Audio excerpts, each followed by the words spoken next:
હવે આપણને આપણા હનુમાનિયા ગામ એટલે કે વિનાયકપુરા ગામે આપણા જે ઓઝારિયા હનુમાન દાદા બિરાજમાન છે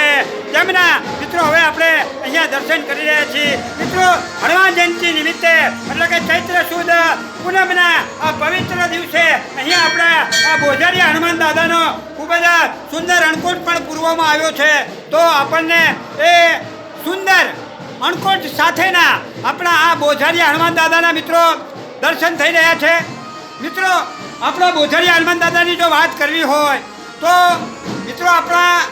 જે વડીલો જે છે કે જેમની ઉંમર 80-85 વર્ષ છે તેમના પાસેથી આપણને મિત્રો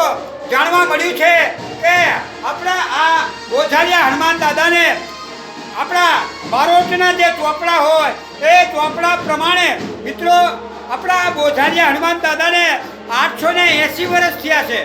એટલે કે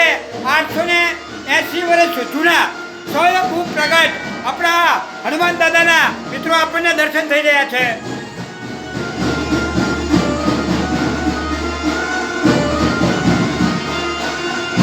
મિત્રો આપણા બોઝારિયા હનુમાન દાદાનો ઇતિહાસ એવો છે કે મિત્રો આપણા વડીલો આપણને એવું કહે છે કે 880 વર્ષ પહેલાં જ્યારે મિત્રો એક મોટો કૂવો જ્યારે ગાળેલો અને એનું જાણે સિમેન્ટનું જે પ્લાસ્ટર કરવાનું હતું અને પ્લાસ્ટર થઈ રહ્યું હતું ત્યારે કીધેલું કે કોઈએ અવાજ કરવો નહીં, પરંતુ એ વખતે એક ભરવાડને જે ઘેટા બકરા ચારતો હતો એને ઘેટા ભડકવાથી એ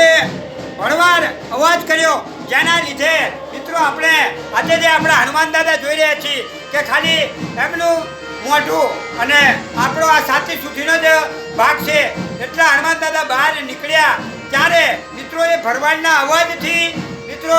હનુમાન દાદાનું અત્યારે હાલ આપણે જે ભાગ જોઈ રહ્યા છીએ એટલો જ રહ્યો અને બાકીનો જે ભાગ છે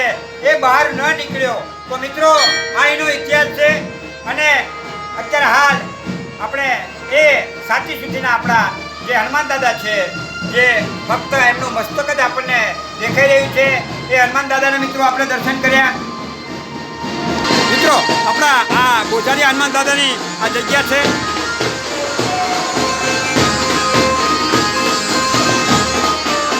તો બોલો બોઝારિયા હનુમાનજી મહારાજ.